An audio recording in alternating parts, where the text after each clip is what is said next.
Hello friends, आप सभी का स्वागत है। और आज हम लोग देखेंगे क्लास 10th के मैथ के प्रश्नावली 9.1 का प्रश्न संख्या 11 नंबर को सॉल्व करेंगे। ठीक है, तो हम लोग पढ़ते जाएंगे और फिगर द्वारा इसको समझने का पूरा प्रयास करेंगे। ठीक है, देखिए फिगर हम बना चुके हैं पहले ही, और आपका किताब में एनसीईआरटी जो किताब है उसमें आपका फिगर दिया हुआ है। ठीक है, आप लोग किताब में देख सकते हैं। ठीक, तो कह रहा है क्या, एक नहर के एक तट पर एक टीवी टावर ऊर्ध्वाधर खड़ा है। ठीक है, ये क्या है, ये सीबी जो है ये आपका नहर हो गया। ये पहला तट, ये दूसरा तट है। ठीक है, ये मतलब पहला तट, ये दूसरा तट। तो ये इस तट में क्या है, एक टावर गाड़ दिया गया है। ये भी क्या है, टावर है। ठीक है, तो कह रहा है टावर के ठीक सामने दूसरे तट के एक अन्य बिंदु से टावर का शिखर का उन्नयन कोण 60 डिग्री है। नहर के दूसरे तट, ये दूसरा तट है, इस बिंदु से क्या हो रहा है, मतलब टावर के शिखर का उन्नयन कोण कितना डिग्री बन रहा है, 60 डिग्री बन रहा है। आगे क्या कर रहा है, देखिए इसी तट पर इस बिंदु से 20 मीटर दूर, ध्यान दीजिए, इसी तट पर इस बिंदु से 20 मीटर दूर, मतलब ये दूसरा जो बिंदु है, मतलब दूसरा तट की ओर 20 मीटर दूर एक बिंदु है। जो बिंदु क्या है, यहाँ पर डी है। आगे कह रहा है क्या, देखिए इस बिंदु को मीनार के, क्या कह रहा है, 20 मीटर दूर, और इस बिंदु को मीनार के पाद से मिलाने वाली रेखा पर स्थित एक अन्य बिंदु, ठीक है, अन्य बिंदु से टावर के शिखर का उन्नयन कोण क्या है, 30 डिग्री है। ठीक है, तो इस बिंदु से क्या हो रहा है, अब 30 डिग्री का कोण बना रहा है, किसके साथ, मीनार के शिखर के साथ। ठीक है, तो कह रहा है क्या, टावर की ऊंचाई ज्ञात कीजिए, मतलब आपको निकालना है ए बी। ठीक है, और बोल रहा है क्या, नहर की चौड़ाई ज्ञात करना है।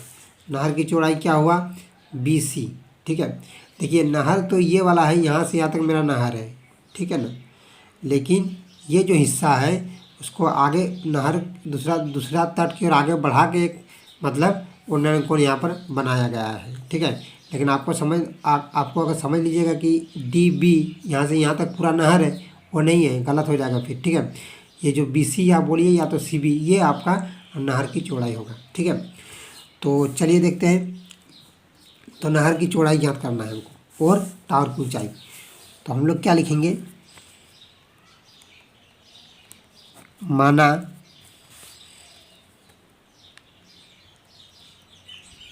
टावर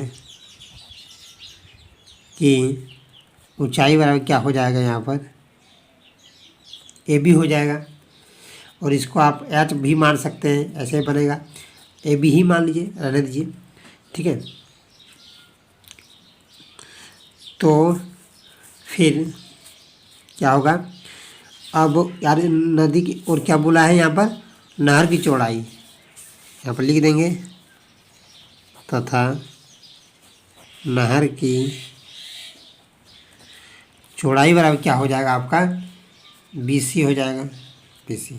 ठीक है, तो यहाँ पर दो त्रिभुज देखने को मिल रहा है हमको, तो दोनों त्रिभुज से एक बार करके ले लेंगे, ABD एक बार ले लेते हैं, बड़ा वाला समकोण त्रिभुज ABD। देखिए बी को इस रूप में लिखा जाता है कि जहाँ पर 90 डिग्री का कोण बना रहा है वो वाला बीच में रहता है। ठीक है, तो इसलिए हम लोग बी को बीच में रखें। ये बड़ा का त्रिभुज ले रहे हैं आप, तो क्या हो जाएगा, 30 डिग्री। देखिए हमको निकालना है क्या, देखिए ये अगर इस कोण से बात करेंगे तो ये क्या हो जाएगा, आपका लंब होगा, और ये पूरा क्या हो जाएगा, आधार हो जाएगा। तो लिखेंगे ए बी बटा क्या होगा, BD, और BD की जगह हम लोग लिख सकते हैं क्या, DC प्लस BC, ये भी लिख सकते हैं ना। एक चीज़ यहाँ पर लिख लेते हैं, चलिए DB बराबर लिखेंगे कि DC प्लस BC, DB बराबर, और DC का मान दिया हुआ है देखिए 20, तो इसको फिर थोड़ा लिख लेते हैं 20 प्लस BC, मतलब DB बराबर क्या हो जाएगा 20 प्लस BC लिख सकते हैं। tan 30 का मान होता है 1/√3, AB का मान AB तो AB ही रह जाएगा, और यहाँ पर क्या दिया हुआ है आपका BD। अब देखिए यहाँ पर BD बोलिए या तो DB बोलिए, बात बराबर है, तो एक जैसा दिखना चाहिए ना। यहाँ पर BD लिखा गया तो यहाँ पर भी BD कर दीजिए, ठीक, BD हो गया। तो BD बराबर क्या लिख सकते हैं 20 प्लस BC, तो 20 प्लस BC लिख दीजिए, ठीक है। अब तीन साथ इसी गुना कर लीजिए, 20 प्लस BC बराबर √3 AB लिख सकते हैं ना ऐसा, ठीक है। इसको रहने दीजिए। अब इस त्रिभुज से लिखेंगे, फिर समकोण त्रिभुज क्या ले लेंगे ABC में, ठीक है। अब क्या हो जाएगा tan 60 डिग्री बराबर हो जाएगा आपका AB बटा BC। tan 60 का मान √3, AB तो कुछ नहीं दिया हुआ है, और आपका ये जो BC है, BC का मान भी हमको फिलहाल अभी पता नहीं है, तो AB बटा BC ही लिखेंगे। अब देखिए, अब क्या कर सकते हैं हम लोग, अब हम लोग इसको BC √3 बराबर AB, ठीक है। तो यहाँ पर क्या देखने को मिल रहा है, ये एक समीकरण मान लीजिए आ गया, ठीक ना। ये समीकरण 1 मान लीजिए, ये समीकरण 2 मान लीजिए, और AB का मान इस समीकरण में बैठा देंगे, ठीक है। यहाँ पर क्या लिख देंगे कि समीकरण 2 का मान समीकरण 1 में रखने पर, ठीक है, समीकरण 1 में रख देंगे AB का मान, ठीक है, समीकरण 2 का मान, तो 2 क्या है AB बराबर BC √3, तो बैठा दीजिए। तो 20 प्लस BC बराबर √3, और AB बराबर क्या हो जाएगा, गुने में हो जाएगा BC और √3, ठीक है ना। अब देखिए यहाँ पर √3 गुना √3 तो 3 हो जाएगा, तो 20 प्लस BC बराबर 3 BC होगा।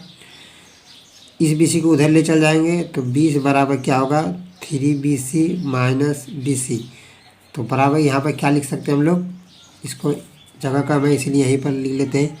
तो 20 बराबर हो जाएगा 2 BC, यानी BC बराबर क्या आ गया 20/2, यानी 10 आ गया, 10 मीटर, ठीक है। BC का मान कितना आ गया 10 मीटर, यानी ये वाला कितना, नदी की नहर की चौड़ाई कितना है 20 मीटर, ठीक है, आ गया। अब हम लोग क्या करेंगे, अब हम लोग AB निकाल लेंगे, टावर की ऊंचाई, ठीक है। तो AB कैसे निकलेगा, यहाँ से निकलेगा, BC का यहाँ पर मान बैठा देंगे, तो यहाँ पर फिर लिखेंगे समीकरण 2 से, समीकरण 2 से लिखेंगे। समीकरण 2 क्या है, BC √3 बराबर AB, और BC का मान कितना है यहाँ पर 10 गुना √3 बराबर AB। कहाँ से आया, यहाँ पर हम लोग क्या लिख सकते हैं, क्योंकि BC बराबर 10 मीटर, ठीक है ना। तो यहाँ पर AB कितना आ गया, AB बराबर आ गया 10√3 मीटर, ये आ गया टावर की ऊंचाई। तो लिख देंगे क्या, अतः टावर की ऊंचाई बराबर कितना 10√3 मीटर, ठीक है ना। फिर क्या हो जाएगा, और नहर की चौड़ाई बराबर कितना आ रहा है 10 मीटर, ठीक है। ये आपका आंसर आ जाएगा, ठीक है।